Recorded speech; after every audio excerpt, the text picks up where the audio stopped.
So I decided to do my video on chapter 19. It's about a woman whose body was found at the University of South Carolina. Her name was Eve Carson. She was a senior and student body president, and she was shot and left in the middle of the street. One of the journalists covering the story knew the victim, and it's already pretty difficult covering any murder because of the constant deadlines trying to get information out to people as quickly as possible, while also being respectful of grieving friends and family and heightened emotions of people and the changing info that can come from sources, reliable or not. So the journalist in question, who was Adam Rue, knew Carson from covering student government for the journalism school's television station, and he considered her to be a friend. So after having some internal conflict with himself and trying to decide whether he should cover it or not, he decided that he could cover the story because he could bring an interesting context to the story as a fellow student and one of Eve's friends.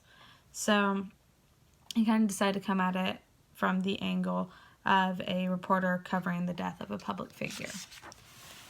He had to make sure that all of his emotional trauma wouldn't affect his work and kind of set it to the side.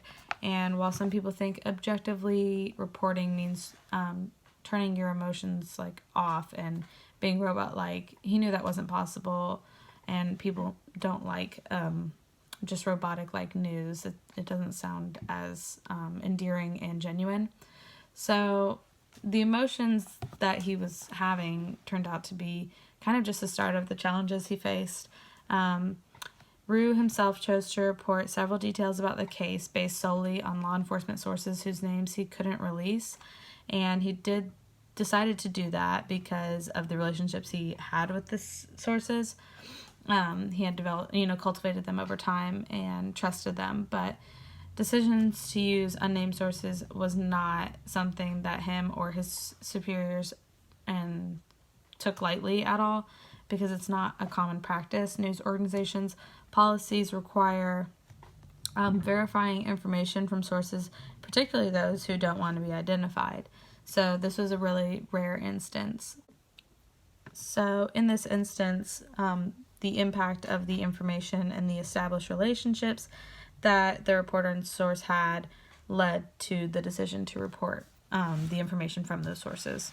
And there was a lot of misinformation that was being spread. Rue himself had to constantly correct people who were making just wild assumptions.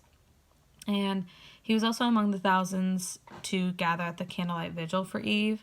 And unlike the onslaught of local media and national media who were, flying helicopters overhead and recording them at the vigil, he decided that he needed to try to balance people's need to grieve with the need to capture the scene for the audience listening live on the radio. So what he did was he spoke softly into his microphone, he crouched low to the ground and stood several feet away from the assembled crowd, attempting to paint a verbal picture of the vigil.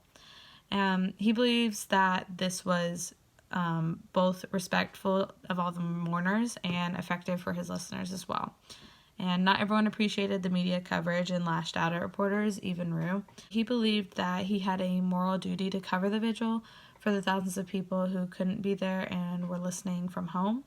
And one lady tried to have him thrown out of the video, telling him he needs to leave all the kids alone and let them grieve. I guess not knowing that he was one as well, but thankfully he knew his rights as a journalist, and if he didn't, then he probably wouldn't have stayed. So it's good that he did. His one regret that he said was wishing he didn't serve as a source for other reporters as Eve's friends and would have rather done it just as a journalist.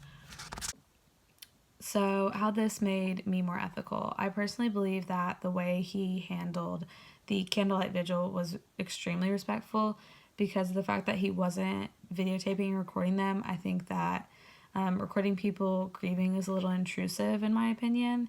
And so I think that just kind of confirmed that there was another way to handle those sort of things without being too into people's grieving, if that makes sense. So, yeah.